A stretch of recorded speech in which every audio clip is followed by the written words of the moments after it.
இதுவரைக்கும் இல்லாத அளவுக்கு இன்ட்யூஷன் பவர் மேஷராசிக்காரர்களுக்கு எக்ஸ்ட்ராடினரியா வந்து நிற்கும். ஏன்னா 5ஆம் இடம் அப்படின்றதும் இந்த 8ஆம் வீட்டு அதிபதி தான் மிஸ்டர் செவ்வாய். இதெல்லாம் சேரக்கூடிய தன்மை டீப் அனலைஸ்மெண்ட்டை கொடுக்கும். நிறைய பேர் ஹீலிங் எனர்ஜியை ரிசீவ் பண்ணுவீங்க. நிறைய பேர் வந்து இதுவரைக்கும் இல்லாத அளவுக்கு ஏதாவது ஒரு யோகா கிளாஸ் ஜாயின் பண்ணுவீங்க.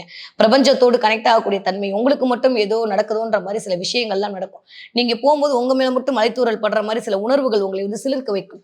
இதெல்லாம் வந்து நம்புறதும் நம்பாததும் தாண்டி நீங்க உணரும் போது உங்களுக்கு தெரியும் இந்த மாதம் அதற்கான வாய்ப்புகளை கொடுக்கும். குலதெய்வத்துடைய கடாட்சம் எக்ஸ்ட்ராடினரியா இருக்கு மேஷராசிக்காரர்களுக்கு. நல்லவை அப்படின்னு சொல்லி பார்த்தோம்னா பிளஸ்ஸிங் அப்படியே வாரி கொண்டு வழங்கக்கூடிய தன்மையெல்லாம் ராகு இந்த தடவை சூப்பரா கொடுக்க போறாரு. வேற லெவல் டிரான்ஸ்ஃபர்மேஷன் மேசராசிக்காரர்களுக்கு காத்திருக்கிறது.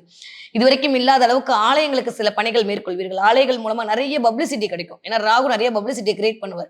நிறைய பப்ளிசிட்டி கிடைக்கும். நிறைய பேர் வந்து சும்மா நீங்க தான் இருப்பீங்க. நீங்க அதுக்காண்டி பெரிய செலிபிரிட்டியா இருக்கணும்னு அவசியம் கூட இல்லை. ஆனா உங்களுக்கான செலிபிரிட்டி யோகம் இந்த தடவை தேடி வரும். நிறைய பேருக்கு சாப்பாடு விஷயத்தில் கவனம் தேவை. வாயில சின்ன சின்னதா புண்ணு வருது, சாப்பிடும்போது கொஞ்சம் இன்டைஜஷன் ஆகுதுன்ற மாதிரி சாப்பாடு விஷயத்தில் கொஞ்சம் கவனம் தேவை.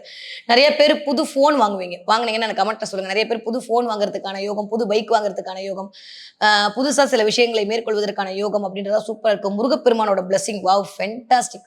என்ன மேடம் தைப்பூசம்லாம் முடிஞ்சு போச்சு, இன்னும் மாசமா இந்த தடவை தான். இந்த தடவை எனக்கு தெரிந்து ராகு இருக்கக்கூடிய பொசிஷன் 5ஆம் வீட்டில் கேது அமர்தல், அங்க 5ஆம் வீட்டு அதிபதியோட பார்வை, இதெல்லாம் அப்படியே கூட்டி கழிச்சு பார்க்கும்போது இதுவரைக்கும் இல்லாத அளவுக்கு கர்மா கிளென்ஸ் ஆகக்கூடிய டைம் பீரியட் யாருக்கு உண்டுன்னா மேஷராசிக்காரர்களுக்கு 100 விழுக்காடு உண்டு.